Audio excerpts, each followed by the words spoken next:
Olá, está a ouvir o podcast Europlus. Meu nome é Artur Mariano e eu sou o vosso host neste podcast. Neste podcast falamos sobre investimento imobiliário e todos os assuntos relacionados com este.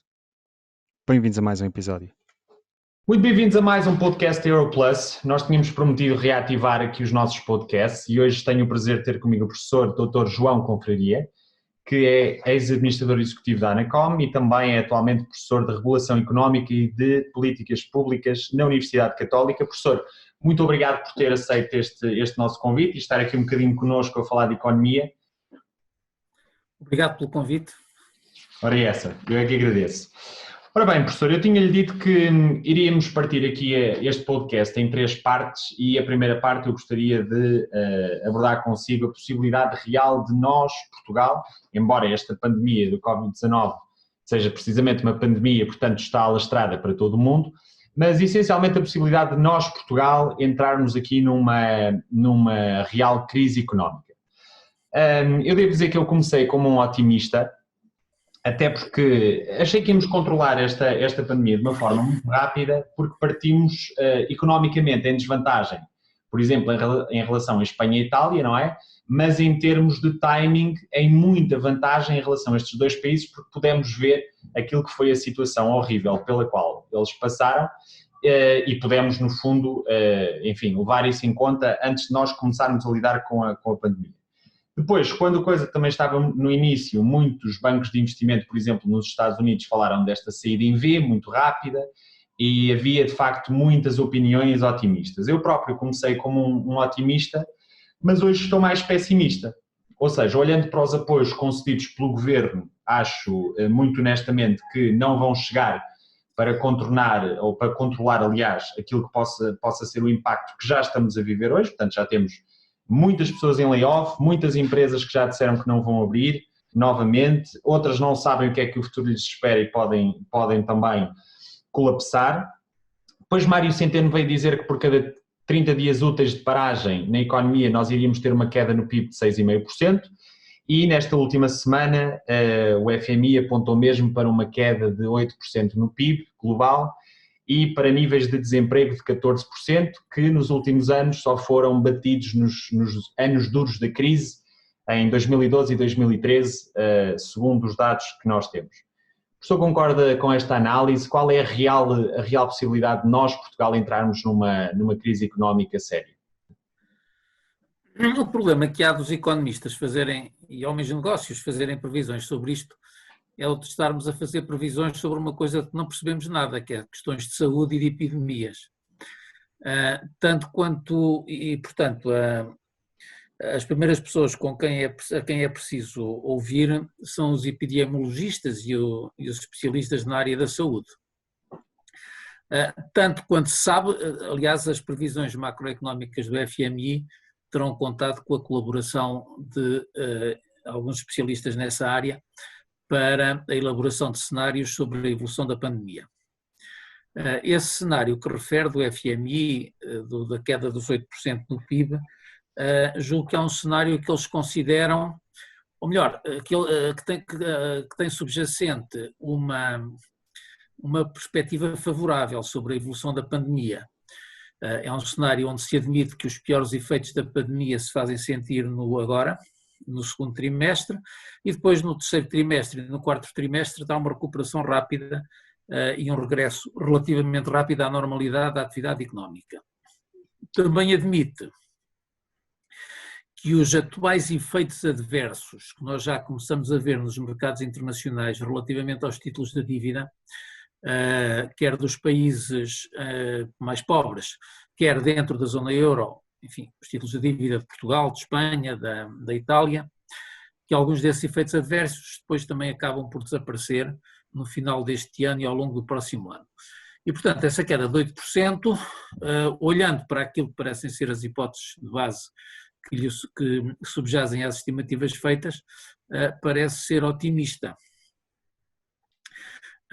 Porque há aí vários pontos de interrogação. Aliás, o próprio fundo admite que pode tudo correr muito pior caso os efeitos da pandemia se façam sentir ainda no terceiro trimestre, ou pior ainda, caso haja no final do ano ou no início do próximo ano uma nova onda da pandemia. E, portanto, nós, enfim, tendo em conta a minha profissão de base, que é ser economista, tenho esta dificuldade que é a fonte da incerteza sobre a realidade económica é uma fonte sobre a qual eu não percebo nada, portanto, percebo aquilo que se vai lendo.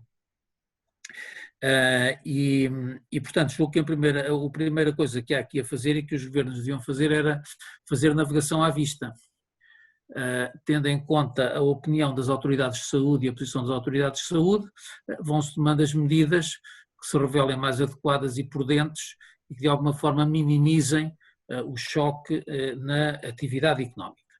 Portanto, julgo que esse é o primeiro ponto que há aqui a fazer de base, não é? Temos que ter em conta que todas estas estimativas que nós fazemos podem ser desastrosamente otimistas, caso o cenário de saúde seja pior do que aquele que subjaz às estimativas económicas, ou, por sorte, podem ser moderadamente otimistas, podem ser moderadamente pessimistas, caso a evolução do cenário de saúde seja mais favorável do que aquela que subjaz a essas mesmas estimativas.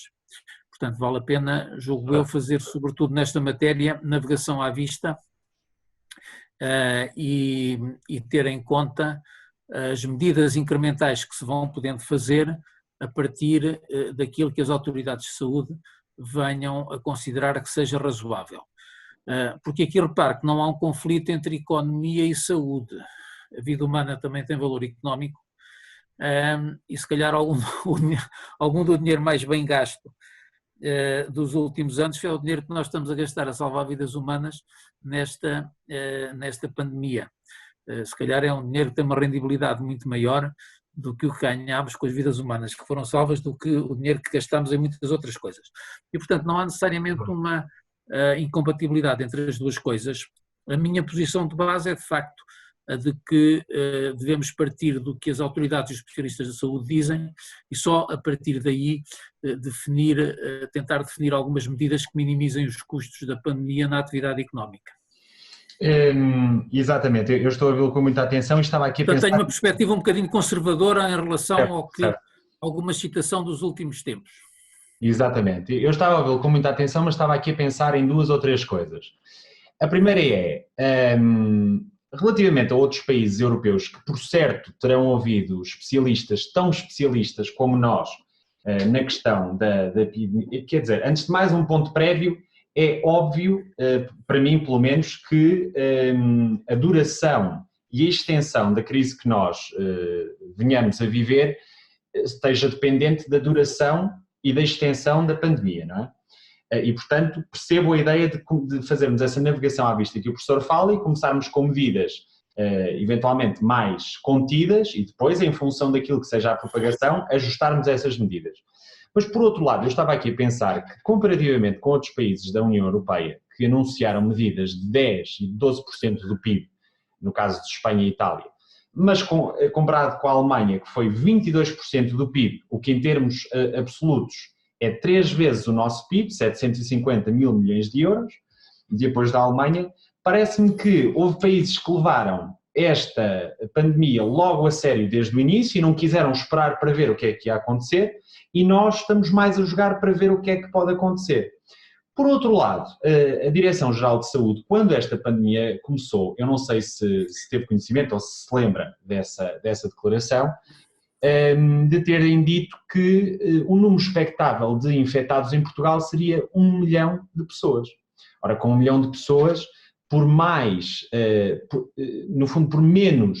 problemas que esse 1 milhão de pessoas venha a enfrentar devido ao Covid-19, quer dizer, o impacto na economia será de uma extensão grande, não é? E é por isso que me parece a mim que os apoios até agora concedidos, ainda para mais, se olharmos para a tipologia deles, que consistem essencialmente em empréstimos, me parecem curtos. Esta análise faz-lhe algum sentido? Faz. Eu julgo que exprimi-me mal, então, numa coisa que disse. Quando eu digo falar de navegação à vista, é navegação à vista em termos de medidas de reabertura da economia. é em termos desse tipo de medidas que eu acho que deve haver negação à vista. Quanto àquele outro tipo de medidas... Desculpa interromper, eu nesse ponto concordo em absoluto. Pronto. Julgo que também estamos de acordo então quanto à forma como se devem equacionar outro tipo de medidas, em que aí realmente o governo português anunciou um conjunto de medidas que desde o início me pareceu que eram substancialmente inferiores em termos de impacto no nível de atividade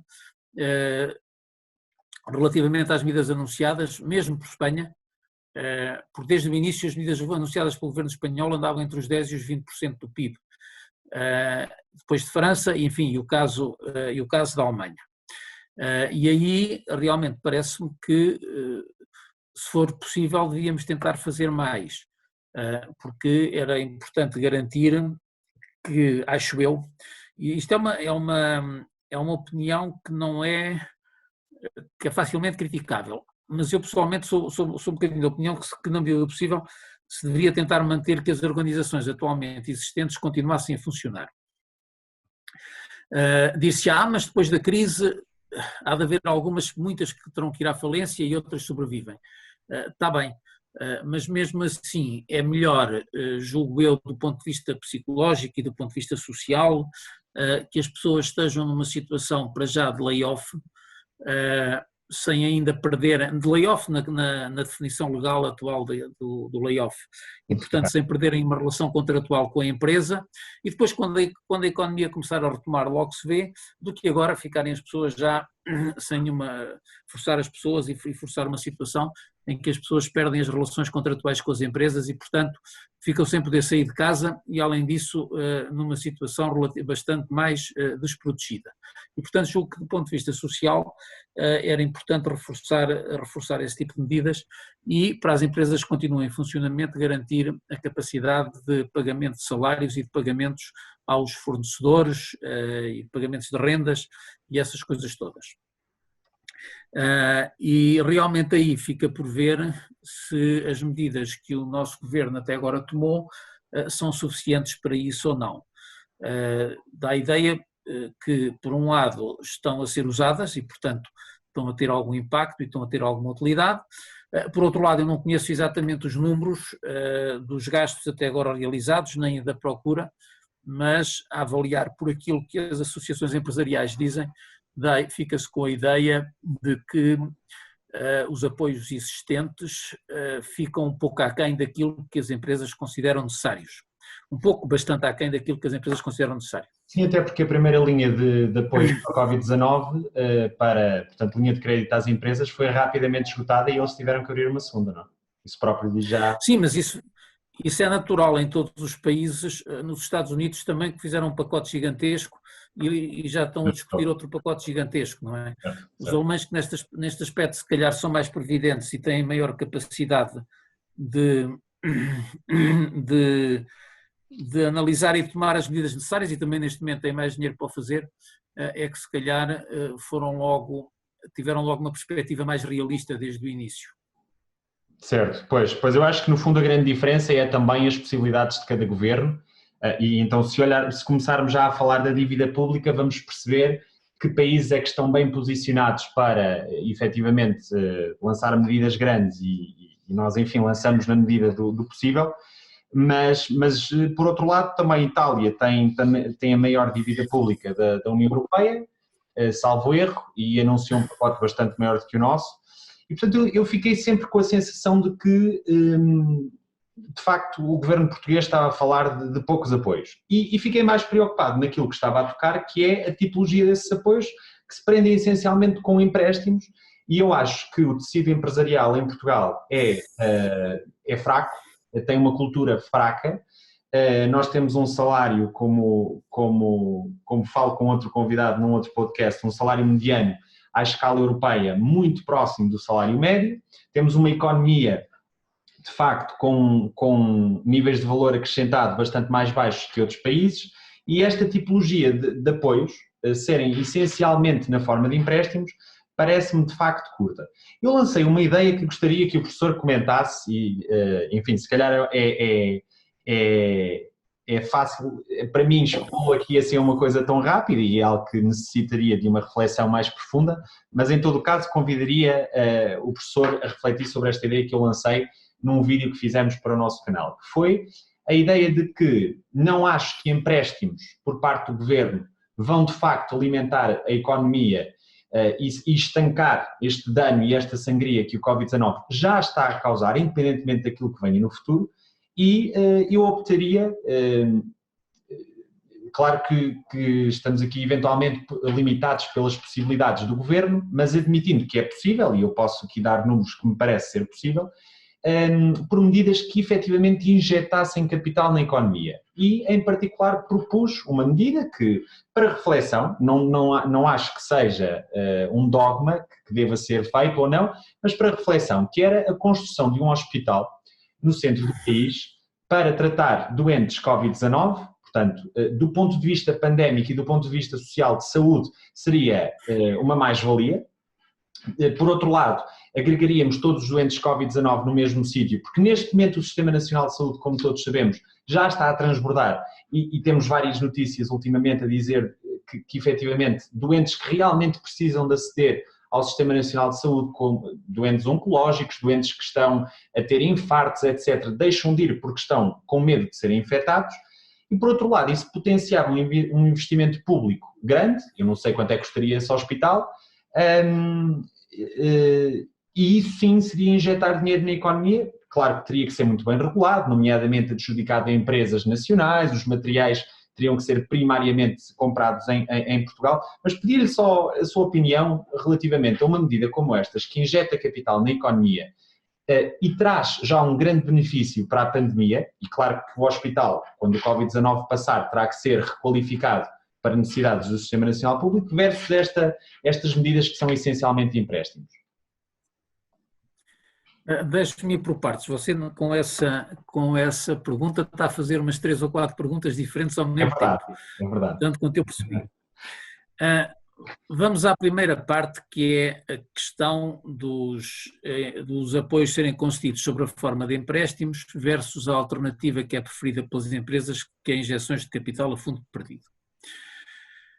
Eu acho que, em última análise, mais valia nós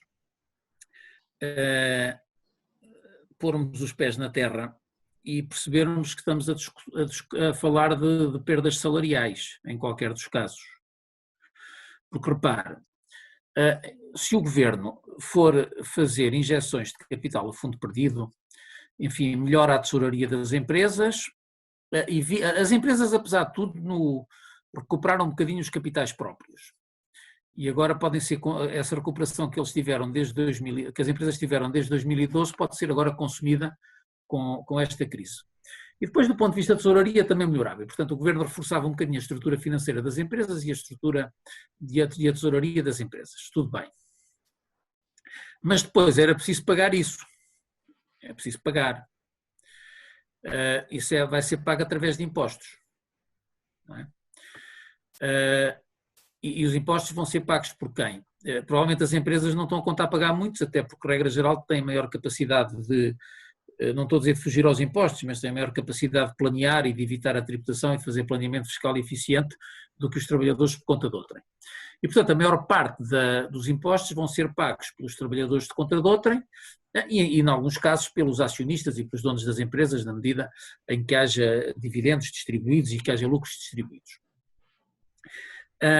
E, portanto, para financiar agora os empréstimos a fundo perdido, vai ser necessário aumentar os impostos no futuro.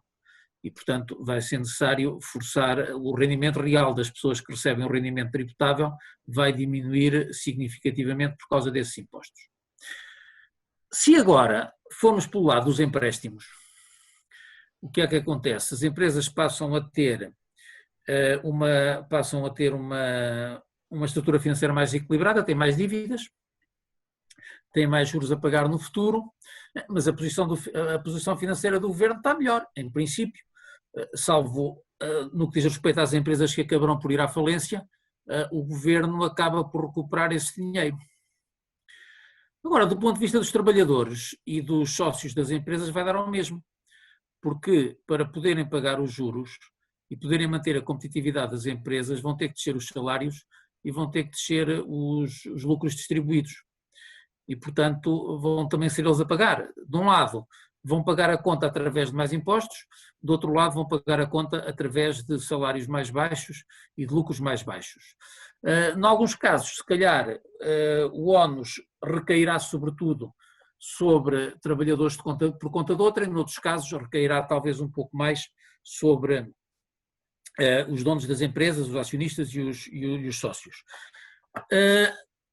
Esta segunda alternativa, em que se o apoio é dado através de empréstimos e, portanto, as empresas vão ter que se ajustar e, para manterem a competitividade e não ir à falência, vão ter que reduzir salários e reduzir lucros, tem um pequeno problema, que é, dados os contratos de trabalho, há uma certa rigidez na adaptação salarial e, portanto, o ajustamento salarial das empresas vai se dar de uma forma relativamente anárquica e aleatória, e com distribuições e com alterações erráticas na distribuição do rendimento. Quem tem bons contratos de trabalho a prazo ou a termo incerto ou a termo indefinido consegue manter melhor as suas posições do que aqueles que não conseguem. Portanto, gera-se toda a redistribuição aleatória do rendimento que aconteceu nos últimos anos. Mas, em média, são os salários que vão ter que ajustar. E, portanto, julgo que vale a pena também... Eles já estão perigosamente baixos, não é? Portanto, já não há muito mais correção a fazer. Qualquer das duas vias implica uma descida salarial. Certo. Não, isto é a mesma história de um indivíduo pobre que tem um azar na vida e que vai ter que pedir dinheiro emprestado, tem uma doença grave e vai ter que pedir dinheiro emprestado para se tratar. Ficou ainda mais pobre. Certo. Isto quer dizer, se quer sobreviver, não tem muito por onde fugir. A não ser a tal solidariedade europeia, mas é melhor nós não contarmos com isso à cabeça. Não vamos contar. É melhor não contarmos com isso à cabeça. E, portanto, eu julgo que quando se faz esta comparação entre a questão das injeções de capital a fundo perdido e dos empréstimos, acho que vale a pena ter em conta que, no fim, isto vai ter, de uma forma ou de outra, vai ter como consequência uma queda de rendimento, e mais valia nós assumirmos já claramente que, por causa desta crise, estamos mais pobres, vamos ter salários mais baixos e os lucros também vão descer, e, portanto, vamos ficar mais pobres. Muito mais pobres ou pouco mais pobres, depende da duração da crise, depende da duração da epidemia. Mas mais vale assumir isso. Agora, dito isto, há riscos que são diferentes, quer dizer, no fundo, ir pela injeção de capital a fundo perdido é aumentar um bocadinho o risco de uma crise financeira. Ir pelos empréstimos, como o Governo está a ir, é aumentar o risco de falência das empresas e de perda de competitividade das empresas. Certo. Portanto, estamos aqui a ver qual é de uma ponderação de riscos entre estes dois tipos de riscos de que nós estamos a falar. Julgo eu que um bocadinho pela experiência recente da crise de 2011, o Governo parece preferir não arriscar muito ou tentar não arriscar muito em matéria de aumento da dívida pública, ou tentar arriscar tanto quanto possível, tão pouco quanto possível em matéria de aumento da dívida pública, e transferir o ónus de ajustamento para o setor privado, para as empresas e para os trabalhadores. Parece ser essa a estratégia do Governo e, portanto, está a dizer às empresas e aos trabalhadores, olhem, para manterem a competitividade, organizem-se, vão ter que ajustar preços e salários. Em troca, em princípio, os impostos não vão aumentar. Certo. Mas basicamente é disso que estamos a falar. Julgo eu, quando pensamos num prazo de 2 anos, num prazo a 2, 3 anos, é disto que estamos a falar. Pois, e no limite, imediato, não. Claro. No imediato, não. Isto pode até ser uma discussão ideológica, não é? Porque, se preferimos ir para um lado ou pelo outro, podemos aqui cair num risco de estar a ter uma discussão ideológica. Mas esta parte que eu lhe falei do investimento público, nesta altura... Do investimento público, ainda agora a essa segunda sucessão de perguntas, eu aí vou-lhe dar uma resposta cautelosa, mas porque é a resposta, é aquilo que eu defendo há muitos anos e também é aquilo que se ensina. Eu acho que os investimentos em Portugal, os investimentos públicos, não deveriam ser, a partir de certo montante, não deveria ser muito elevado, e essa sua proposta seria de certeza um investimento público significativo, não deveriam ser realizados sem uma avaliação cuidadosa em termos de análise económica de custos-benefícios, e sem uma avaliação cuidadosa dessa avaliação por uma entidade independente. Ou seja, a entidade que promove o projeto deve fazer uma avaliação custos-benefícios cuidadosa. Essa avaliação deve ser tão pública, completamente pública e transparente, e depois deve ainda por cima estar sujeito ao escrutínio de uma entidade independente. Julgo que essa regra se devia aplicar a todos os investimentos públicos, sejam hospitais, sejam autoestradas, sejam campos de futebol. Subscrevo inteiramente. E, portanto, o seu hospital integrar-se-ia nessa perspectiva. Eu aí não sei se o melhor seria fazer... Eu por acaso, acho que o país deveria, num certo número... Porque essa sua pergunta depois tem uma outra. No fundo, não é só uma pergunta de curto prazo. O que você está a perguntar é dizer assim, não faz sentido na área da saúde o país ter uma espécie de excesso de capacidade permanente para acudir, agora é uma epidemia do Covid-19, daqui a 2 anos é a epidemia do não sei quantos, e não vale a pena termos um excesso de capacidade permanente? Repare que essa pergunta é extremamente interessante, porque já há um setor da atividade económica onde nós construímos um excesso de capacidade permanente, através da regulação, que é o setor financeiro. Portanto, para o funcionamento normal dos bancos, em situações de risco normal, de atividade económica normal, provavelmente os bancos dirão que têm excesso de capital e que são obrigados a ter reservas a mais e que são obrigados a uma série de coisas que normalmente não são precisas. Correto. E, portanto, estão obrigados a ter um excesso de custos relativamente a situações normais, mas esse excesso de custos relativamente a situações normais é para lhes dar robustez, porque em determinadas situações que são anormais e que podem criar um risco enorme para a sociedade, se pretende que os bancos resistam. E julgo que a sua proposta vai nesse sentido, quer dizer assim, na saúde, no fundo temos uma situação semelhante, sobretudo em situações que haja epidemia, e portanto temos que garantir um excesso de capacidade que normalmente custa dinheiro, temos pena, mas é um bocadinho como os acionistas dos bancos têm que suportar esse dinheiro. Eu peço desculpa interromper o seu raciocínio, mas eu não estava a ir muito por aí. O que eu estava mais a dizer é que neste momento, mas eu percebo que isto não seja uma questão meramente económica, eu tenho aqui várias questões de apêndice, mas onde eu queria chegar é, neste momento o nosso Sistema Nacional de Saúde já não responde com eficácia à procura que tem. Hoje, antes do Covid-19. E, portanto, durante o Covid-19, nem sequer vamos conseguir cumprir com tudo. A minha ideia seria este meu hospital, como o professor disse, que me honrou muito dizer que é meu, portanto, vir no fundo atacar agora permanentemente esta questão do Covid-19 e no final ser requalificado para ser integrado no Sistema Nacional de Saúde, mas não especificamente para pandemias ou doenças. Sim, mas eu já lá ia. Portanto, é uma capacidade adicional que se faz. Certo. E aí, acho que concordo com essa ideia, de que é necessário aumentar a capacidade do sistema. A minha dúvida é qual é a forma mais adequada para o fazer. Se é através, por exemplo, de uma iniciativa desse género, um grande hospital na região centro, aliás aí seria particularmente simbólica nessa matéria, ou se a forma mais eficaz é de gerar aumentos de capacidade incrementais nas várias unidades de saúde do Serviço Nacional de Saúde e de, através da regulação, induzir também os hospitais privados a fazer incrementos de capacidade. E acho que aí valia a pena, de facto, fazer alguma análise para ver qual era a forma que saía mais barata. Eu não sei, não tenho dados e, sinceramente, não sei qual era a forma que sairia mais barata. Estou em crer que talvez saísse mais barato tentar-se promover acréscimos de capacidade em vários pontos nos atuais hospitais e nos atuais estabelecimentos de saúde. Talvez saísse mais barato, mas é uma especulação pura. Acho que valia a pena fazer as contas, mas acho que o ponto que está, a pergunta que está a fazer é extremamente importante, que é, no fundo, saber se no fundo, achar que o Sistema Nacional de Saúde tinha já um déficit de capacidade que ficou agravado com esta crise e valia a pena desde já, por um lado, combater esse déficit de capacidade e precaver futuras crises. Agora, se a melhor forma de fazer isso é um grande hospital... Ao mesmo tempo que ajudávamos a economia, não é? Sim, exatamente. Se a melhor forma de fazer isso é um grande hospital ou se é de promover incrementos nos existentes, não sei. Politicamente era fazer um grande hospital, porque aí o político que fizesse isso ficava com o nome no hospital. Certo, e não só, também seria uma medida, quiçá, populista e, portanto, facilmente vendável, isso não tenho dúvidas, mas Era não mais visível. era. Esse é um dos problemas das obras públicas, como as obras públicas que são mais visíveis acabam por ser aquelas que são adotadas relativamente às obras públicas que são menos visíveis e que por vezes são as mais eficientes. Certo.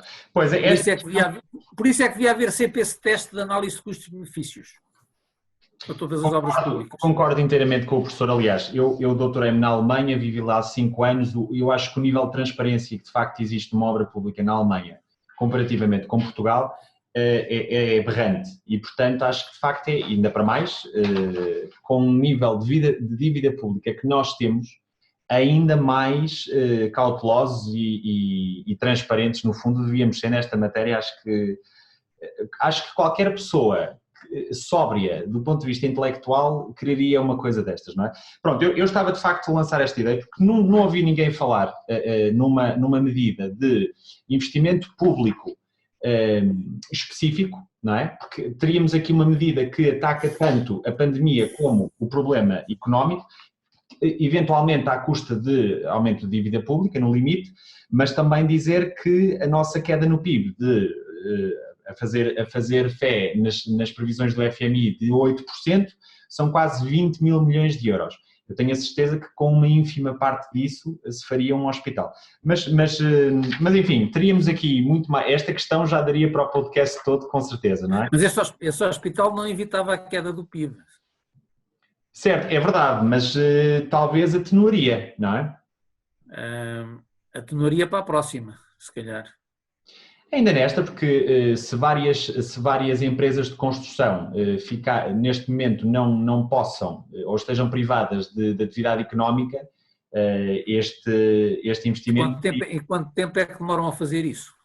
Pois, exato. Pronto, isto é uma questão complexa que eu não consegui, não ter tempo e espaço para abordar com profundidade. Quer dizer, isto tinha que ser uma coisa muito bem estudada por pessoas que claramente têm que saber muito mais do que eu, não é? Mas, enfim, quis trazê-la, no fundo, ao foro público porque não vi ninguém dar uma medida que fosse nestas linhas. E eu não estou a dizer que seja certa, mas como me parece que tem algum mérito, quis discuti-la com quem, no caso, sabe mais do que eu, porque eu não sou economista, portanto não tenho formação em economia, a economia que eu sei é empírica e, portanto, o que eu percebo é imobiliário. Mas olha, aí quem sabe mesmo que tem que convidar para um podcast um médico ou um especialista da área da saúde. Não, aquilo que eu pensei foi convidar um professor e um médico ao mesmo tempo, ou seja, um economista e um epidemiologista ao mesmo tempo, para que as coisas fossem discutidas multidisciplinarmente, não é? Professor, vamos para a segunda parte, que é o possível combate a esta possível, quer dizer, eu acho que a crise já é um dado adquirido que vamos entrar numa crise económica, não é? Pelo menos numa recessão forte. Nós hoje temos já uma dívida pública acima dos 120%. No futuro, a nossa dívida pública vai ser muito mais cara. Ou seja, até agora a nossa dívida pública era altíssima, mas foi relativamente suave porque os juros foram baixos. Se no futuro nos tivermos que financiar, quer dizer, no mercado, vamos ver se conseguimos e a que taxas, no caso de conseguirmos, não é? Ao contrário de Espanha, temos uma banca muito descapitalizada, temos muitas empresas cujo capital é detido por capital estrangeiro, passa a redundância, e depois temos aqui a questão de que Itália já deu mostras fortes, Espanha poderá seguir as mesmas pegadas e se assim for, não vejo por Portugal não seguiria esta possível saída da União Europeia. O que eu aqui queria discutir consigo é, independentemente de sairmos ou não da União Europeia, porque me parece até que, acho que para o bem de toda a gente, a hipótese de sairmos da União Europeia continua felizmente a ser remota, independentemente de sairmos ou não, nós podemos aqui estar perante uma verdadeira crise económica como, se calhar eu que tenho 30 anos, nunca vi na minha vida em Portugal. Mas já agora, quando você diz sair da União Europeia, é que está a falar da União Europeia ou da União Monetária Europeia? Da zona euro? Depende muito daquilo que possa acontecer, mas eventualmente vamos começar pela zona euro.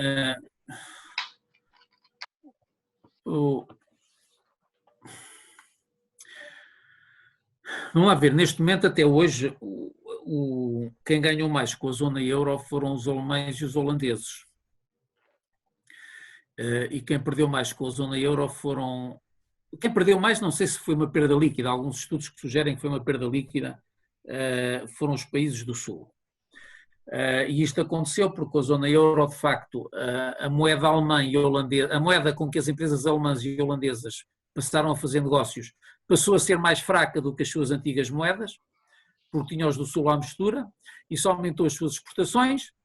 Nos países do Sul, a moeda com que as empresas do Sul passaram a fazer negócio passou a ser bastante mais forte do que as suas antigas moedas, ainda por cima não desvalorizava, e isso reduziu a competitividade das suas importações. Mas, de novo, esta história, vamos lá ver, esta história do euro, de participar na zona euro prejudicar a competitividade das empresas, de novo, é só uma forma de evitar discutir a descida de salários. Porque quando nós estamos na zona euro e não temos possibilidade de desvalorizar, quando temos um choque negativo como este que temos, que é ficarmos mais pobres, para recuperarmos competitividade e negócios, se calhar vamos ter que aceitar uma descida de salários. Se nós não estivéssemos na zona euro, o que é que acontecia? A moeda desvalorizava. Mas a moeda desvalorizar significava também uma descida de salários. Só que nós levávamos para casa, continuávamos a levar 1000 escudos para casa. No euro levamos 800 euros para casa. Levamos 800 euros para casa e portanto, para comprar a competitividade das empresas, temos que aceitar levar 750. Se tivermos o nosso escudo, levamos 160 contos para casa, continuamos a levar 160 contos para casa, mas esses 160 contos passam só a valer 140 ou 130. Portanto, a questão é saber qual é a melhor forma de facilitar a descida salarial.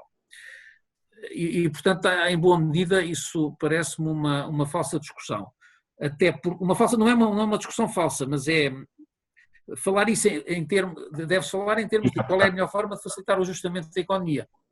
Agora, nós até à entrada da zona euro, e isso de facto já não ocupa o seu período de vida, repare, quando houve, em 1974, se não me engano, um dólar custava 24 escudos. Já não me lembro se era 24 escudos, se era 26 escudos. Em 2000, quando nós entramos na zona euro e deixámos o escudo, um dólar custava 200 escudos. Ora, esta desvalorização do escudo de 24 para 200 escudos, face ao dólar, significou o quê? Significou que nós, sempre que nos vimos aflitos, e o que fizemos foi desvalorizar o escudo. E, portanto, isto significou uma enorme perda de poder de compra. Embora os salários nominais tivessem crescido, os salários reais cresceram muito pouco entre 1975 e 1900 e o ano 2000. Quando diz reais ajustados à inflação, não é? Ajustados à inflação. Certo. Portanto, nós, nos anos 80 e 90, tínhamos inflações de 10, 15, 20% ao ano. Ainda por cima, você não é só pela sua idade, ainda por cima se estudou na Alemanha, este tipo de inflação é-lhe completamente estranho. Os alemães ficam nervosos com uma inflação de 3%, quanto mais agora de 30%. Certo. E, portanto, de facto, se nós sairmos da zona euro, o que é que nos acontece? Vamos ter inflações e uma moeda completamente desvalorizada. E você dirá, então isso é inevitável. E eu digo assim, face à história política portuguesa é inevitável. Porque nós, em democracia, e portanto, falando da monarquia constitucional, de 1850 em diante, até ao Estado Novo, nós quase nunca conseguimos ter orçamentos equilibrados. Só conseguimos ter alguns orçamentos equilibrados durante a Primeira República por pressão externa, porque o grau de endividamento era grande e tínhamos que fazer alguma coisa. E, portanto, durante a Primeira República, de facto, chegou a haver alguns orçamentos equilibrados. Ainda na sequência da bancarrota de 1892. Ainda na sequência dessa bancarrota. Depois, durante o Estado Novo, tivemos orçamentos equilibrados, porque, por acaso, o ditador era um rapaz, em vez de ser um militar maluco, era um professor de finanças, poupadito e tal, bota de elástico, e, portanto, o homem vivia na ideia dos orçamentos equilibrados. E, como não era uma democracia, impôs, de facto, orçamentos equilibrados. E isso foi bom, do ponto de vista macroeconómico, foi bom e garantiu, de facto, e ajudou ao crescimento económico. Pode-se dizer que, face às necessidades da economia, ele podia ter investido mais e o investimento público devia ter sido maior, isso com certeza que devia ter sido. Mas, globalmente, nós não tivemos inflação durante a ditadura porque o ditador era um rapaz poupado. Mas quando voltámos à democracia, os conflitos sociais na nossa economia, entre os vários grupos sociais, entre o trabalhador, entre os sindicatos e as empresas, entre os vários grupos empresariais, entre os vários setores de atividades económicas, entre os vários grupos de trabalhadores, os conflitos eram tão grandes e eram tão grande a dificuldade em encontrar consenso que os governos, no fundo, o que fizeram sempre foi atirar dinheiro para cima do problema. E quando o Estado já não tinha capacidade de se endividar através de dívida pública, obrigava o Banco Central a comprar a dívida pública e, portanto, a emitir dinheiro. Se nós sairmos do euro, voltamos a isto num instante. Certo. Voltamos a isto num instante e, portanto, não parece solução nenhuma sair do euro e é péssimo. E sair da União Europeia então é catastrófico, porque aí, repare, não vale a pena. Quando o Dr. Mário Soares, em 1970, olha, agora não lembro se foi 76, 77, assinou a carta a solicitar a adesão de Portugal, na altura ainda não era a União Europeia, era as Comunidades Económicas Europeias, o homem não ia à procura de dinheiro. A ideia e aquilo que preocupava os principais partidos portugueses democráticos, portanto o PS, o PSD e o CDS, era ancorar a democracia, era ancorar o regime democrático português na Europa. E, portanto, repare que por trás da nossa adesão à União Europeia não está propriamente aquela coisa dos fundos comunitários. Está a ideia de nos ancorarmos num sistema que garantia e protegia o sistema democrático português de tentações totalitárias internas que havia, na altura eram mais tentações totalitárias de esquerda, mas tentações totalitárias de direita sempre podem aparecer a qualquer momento. E, portanto, sair da União Europeia então era um choque ainda maior. Aí podíamos estar, o grau de conflitualidade que poderia estar presente numa situação desse género, podia pôr em causa o próprio regime democrático. Agora, do ponto de vista do futuro da zona euro, sejamos sérios, julgo eu que o problema resulta de saber até que ponto os alemães e os holandeses estão dispostos a participar na zona euro e a pagar os custos e a ceder uma parte dos ganhos que têm tido, porque se aquilo se desagregar, se calhar ficou bastante pior. E, portanto, no fundo, neste momento, nós estamos assim numa espécie de jogo do gato e do rato, em que me parece que os alemães e os holandeses tentam forçar o máximo de concessões por parte dos países do Sul, e os países do Sul estão a perder um bocado a paciência e estão a dizer, especialmente a Itália, cuidado que nós concessões já não há mais para fazer e, portanto, isto pode haver uma ruptura. E, evidentemente, se a Itália sair do euro, isso é uma crise de proporções inimagináveis, quer dizer... Porque a Itália é uma economia fortíssima, não é? Na zona euro. Sim, e portanto nós do nosso lado acho que mais valia contarmos com as regras existentes. Sempre dentro das regras existentes temos algum apoio, mas repare, não é sair, estar dentro ou fora do euro não é a opção entre a dita austeridade e não ter austeridade. Certo. Qual é a forma mais fácil de provocar uma descida de salários? Certo. De facto, fora do euro, paradoxalmente, é mais fácil fazer os seus salários fora do euro. Certo. Concordo integralmente com isso. E, portanto, Mas, professor, deixando então aqui esta questão da saída da União Europeia / zona euro de lado, até porque me parece, felizmente, uma hipótese remota, a real hipótese de nós entrarmos numa crise económica é alta, ou seja, e quando estamos aqui com palavras de crise económica, é bom que as pessoas que eventualmente nos vejam percebam voltarmos a um tempo, como em 2010, 2011, em que as pessoas só sabiam falar de crise, em que não havia dinheiro, em que o desemprego era altíssimo, acima dos 10%. Esta possibilidade é bastante real, mesmo mantendo-se a política europeia exatamente no mesmo sítio, não é? É possível. É possível, é possível, porque repare, é aquela história, nós somos uma pessoa pobre que estava a começar a endireitar a vida depois de um azar grande. E quando estava a começar a ficar com a vida um bocadinho mais direitinha, teve um azar ainda maior. Ou apareceu uma dívida antiga que não estava a contar ter. Não foi uma dívida antiga, foi mesmo um azar. Quer dizer, a dívida antiga era o caso das outras, foi o caso da crise de 2011. Estávamos a começar a endireitar a vida e agora tivemos uma pneumonia que não nos deixa trabalhar durante 6 meses. Pois, neste Covid-19 foi de facto uma doença que apareceu. E vamos ter que pedir dinheiro emprestado para comer durante esses 6 meses e depois vamos ter que pagar essa dívida. Agora, porque questão diferente é, de facto, se houver essa partilha de custos, mas essa partilha de custos será sempre uma partilha limitada, porque os outros países também têm custos e repare que não é, e é um bocadinho difícil vender isso, porque fala-se muitas vezes de que é um novo plano Marshall e não sei o quê. Repare que o plano Marshall era uma coisa fácil de vender, era um bocadinho como a história do Hospital Novo. Agora já não lhe chamei o seu hospital. Era um bocadinho a história do Hospital Novo. Quando você faz um Hospital Novo, para um político isso é atraente. Está ali a obra, vê-se, aquilo dá... E o plano Marshall foi a mesma coisa. A Europa estava destruída fisicamente. E, portanto, via-se que o resultado do plano Marshall era reconstruir as infraestruturas. Mas esta crise não vai destruir infraestruturas físicas. Esta crise destrói o capital das empresas e destrói a poupança das famílias. E, portanto, os países do Norte, quando se está a falar de ajudar, não é assim, não vamos ajudar, tínhamos ali aquela ponte que foi destruída, tínhamos ali aqueles hospitais que foram destruídos, não é disso, é dizer assim, vamos ajudar que nós estamos sem dinheiro, deem-nos qualquer coisinha. Do ponto de vista psicológico é completamente diferente.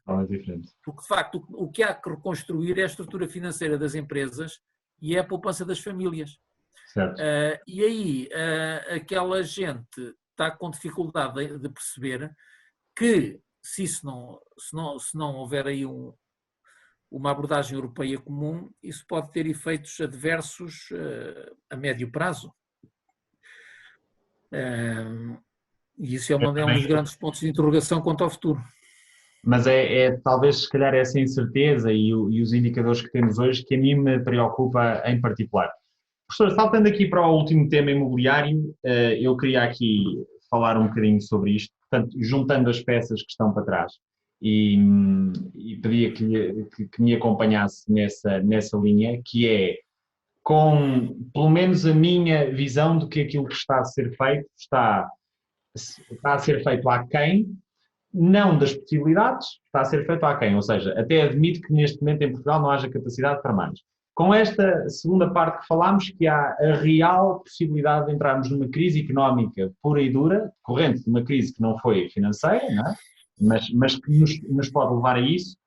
Relativamente ao imobiliário, nós tivemos uma recuperação vistosa e formidável nos últimos anos, ao ponto, portanto, economicamente falando, no geral. O imobiliário, na minha opinião, foi parte integrante dessa recuperação. E porquê? E nós muitas vezes na empresa chegamos mais ou menos sempre ao mesmo sítio, que é o imobiliário valorizou muito, primeiro porque estamos hoje já integrados numa procura global, mesmo à escala europeia, muito mais global que antes, por outro porque houve imensíssimo capital estrangeiro a chegar de fora por incentivo direto do governo, desde os programas dos vistos gold até ao programa do residente não habitual e tudo mais. E depois temos aqui um terceiro ângulo, que é a nossa banca em Portugal, eu às vezes digo isto, parece que só sabem fazer o negócio básico, que é emprestar dinheiro para as pessoas comprarem imobiliário e venderem o sonho de casa própria. E, portanto, está perigosamente, na minha opinião, exposta a imobiliário. Juntando isto tudo, estes pontos todos que eu citei, pelo menos em teoria, nós podíamos aqui esperar uma grande correção nos preços do imobiliário.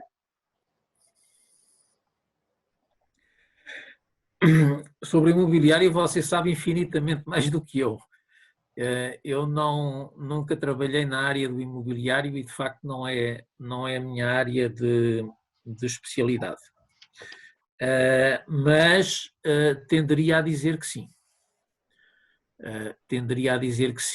E aí agora do ponto de vista mais económico concordo com a sua análise, que é receio um bocadinho o impacto que isso possa ter no balanço dos bancos se houver uma queda muito grande nos preços que tenha consequências no balanço dos bancos. E depois isso também pode ter um impacto adicional, apesar de tudo, em toda aquela reconversão do centro das cidades, que foi mais visível em Lisboa e no Porto, mas que acho que apesar de tudo se vê também já em muitas cidades de província, e que é impulsionada por esse dinamismo e que gera atividade económica ao nível da construção, ao nível dos decoradores, ao nível dos pintores, e gera alguma atividade económica interna interessante, ao nível até também das próprias empresas de promoção imobiliária. E portanto, essa pode ser uma fonte importante de crise.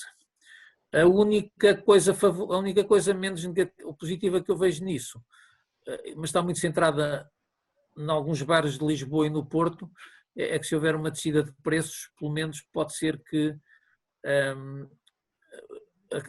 o que resta da classe média que ainda consegue viver nessas zonas continue a viver lá e não saia, e portanto não se dê aquilo que se chama, julgo eu, chamam-lhe a gentrificação dos centros das cidades, não é? Certo, exatamente. É a única coisa interessante, que do ponto de vista social de facto é importante. Era importante que os centros das cidades continuassem a ter uma vida própria, assente nos nativos e na classe média nativa, mas esse é o único lado positivo. Do lado dos bancos, sobretudo, mas também por ser mais um contributo negativo para a queda da atividade económica, receio um bocadinho a crise do imobiliário. Pois, é de facto também a minha análise, acho que houve uma sobrevalorização nos últimos anos, potenciada por este capital estrangeiro que eu falei e por outros motivos, que eu tenho vindo recorrentemente a citar, e estou mesmo muito preocupado. Aliás, falei com outros convidados que trouxe ao podcast que lhe enviei, relativamente à questão das imparidades que possam existir nos bancos, tendo nós, infelizmente, um histórico recente mais do que negro, quer dizer, preto em cima de negro, de dois bancos muito recentemente que faliram em Portugal, precisamente pelo mesmo motivo, não é? Mais até o Banif em particular, que tinha uma elevadíssima exposição imobiliária, que sofreu demasiado com as imparidades que resultaram. Daí, embora não por este, economicamente falando, já não por esta sobrevalorização que houve, mas porque a concessão do crédito era mal feita, ou pelo menos não seguia os critérios tão rigorosos como hoje, e de facto tenho medo e era esta a linha de raciocínio que eu lhe queria expor, que o impacto no imobiliário seja de tal maneira grande e que o imobiliário tenha um impacto de tal maneira grande, por sua vez, na banca, que a própria banca passe por dificuldades, e nós sabemos que é que isso acontece. Pagará toda a economia, esteja direta ou diretamente ligada ao imobiliário ou não, alguém será chamado a pagar e a tapar o buraco. Pois é, é um dos problemas, porque, voltando um bocadinho à história de há bocado da regulação da banca e dos rácios de capital e, portanto, do todo o reforço financeiro que eles têm tido que fazer, não é a minha sensação, é alguns estudos que há sobre o assunto, de facto sugerem que, embora o nível atual de capitais dos bancos seja talvez um bocadinho superior àquilo que era necessário em situações normais, não será um nível eficiente, não será um nível adequado. Face ao potencial efeito devastador que uma crise no setor bancário tem na economia, se calhar talvez justificassem rácios de capital mais elevados. Há alguns estudos sobre isto, alguns feitos até no âmbito do Comitê de Basileia, e realmente é uma fonte de preocupação. O setor bancário faz sempre pressão para ter custos de capital mais baixos, e bem, naturalmente, isso reduz os custos de financiamento, mas numa situação destas de crise, como o potencial de devastação de uma crise bancária é enorme, há quem defenda que o nível eficiente de capitais relativamente às reservas, enfim, os rácios de capital deviam ser mais exigentes do que aquilo que são. Não é um assunto pacífico, eu sou um bocadinho conservador e nestas coisas tendo a usar o princípio da precaução e, portanto, vou um bocadinho nessa ideia que tem, de facto, algum fundamento em alguns modelos económicos e em alguns estudos fundamentados que há sobre o nível eficiente dos rácios de capital no setor bancário. Não é uma discussão propriamente fácil, até porque depois pode colocar em causa a eficiência da própria banca e isso repercute-se depois em vários outros setores de atividade. Professor, tinha aqui só uma última pergunta e aqui já acho que, tendo um impacto direto no imobiliário, é muito mais a sua praia, que é relativamente à taxa Euribor. Admitindo nós que nos mantemos na zona euro, que eu acho que é o cenário mais provável, admitindo também que toda a zona euro vai entrar numa recessão, teoricamente falando, a possibilidade do BCE decidir, ou da taxa Euribor, independentemente da razão, ser aumentada é remota, não é?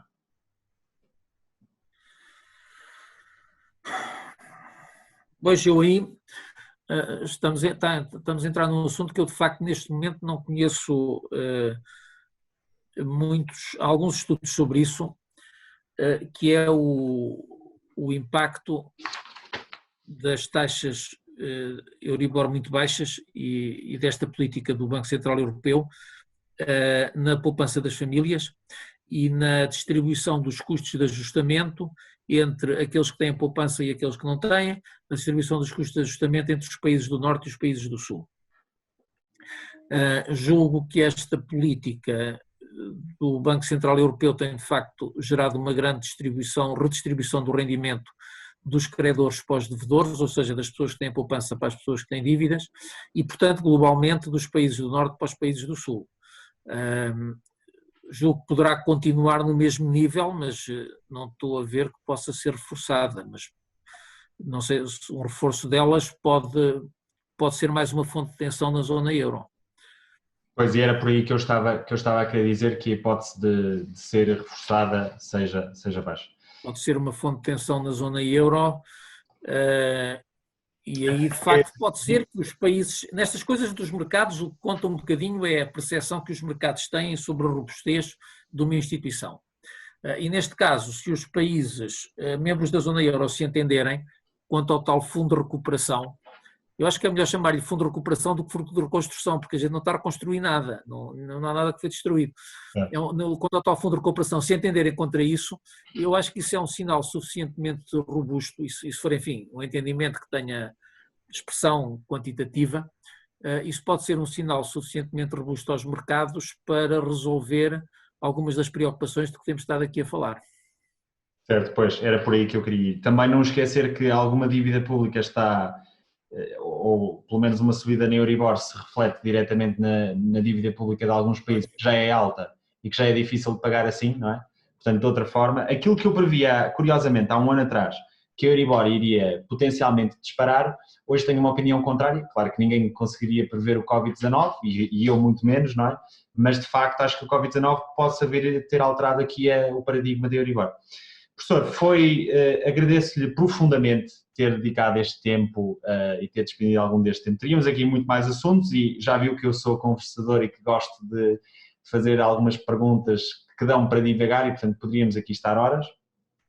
Se para o professor fosse confortável e tivesse prazer nisso, eu teria todo o gosto em o ter no futuro aqui numa segunda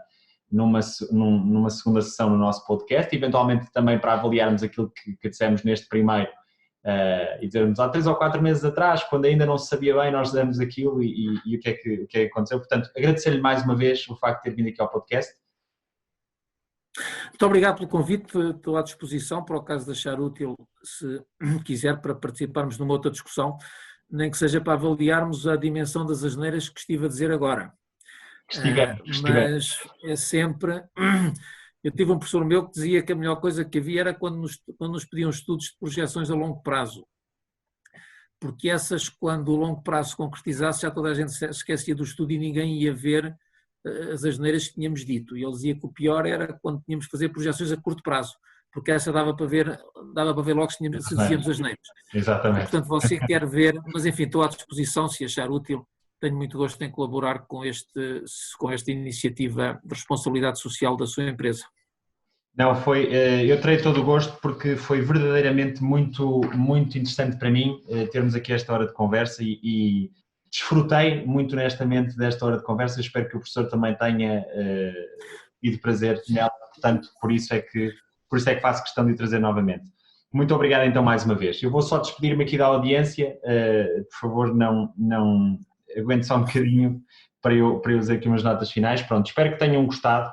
Eu trouxe aqui o professor João Confraria, acho que foi uma mensagem importante. Tocámos aqui em várias questões que dizem respeito à economia de uma forma geral. Falámos aqui do imobiliário no final, acho que todos vocês devem ter aqui retirado algumas ilações muito interessantes. Eu francamente adorei este podcast. E portanto, se retiraram esse valor, já sabem, partilhem nas redes sociais a pessoas que acham que esta mensagem pode ser importante de ser ouvida e muito obrigado por terem visto o podcast. Até ao próximo, um grande abraço, fiquem bem.